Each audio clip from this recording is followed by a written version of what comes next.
السلام علیکم۔ Daily golf Urdu میں خوش آمدید۔ ویکسین نہ لگوانے والے افراد کا موبائل سم کارڈ بلاک کرنے کا حتمی فیصلہ کر لیا گیا۔ تفصیلات کے مطابق پنجاب حکومت نے کورونا وبا کے تدارک اور ویکسینیشن عمل کو تیز کرنے کے لیے اہم فیصلے کر لیے۔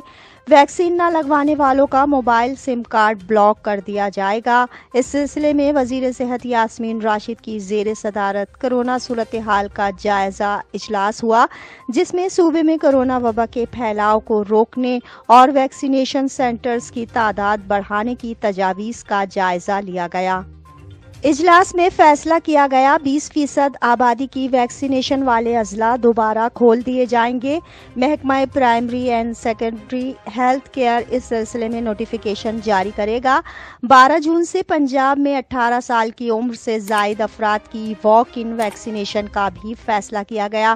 پنجاب کے اہم مزارات کے باہر موبائل اور ویکسینیشن کیمپ قائم کیے جائیں گے۔ یاسمین راشد کا کہنا تھا کہ ہفتے سے 18 سال سے زائد افراد کی ویکسینیشن کا آغاز کیا جا رہا ہے۔ ویکسینیشن کے عمل کو بھرپور طور سے کامیاب بنایا جائے گا۔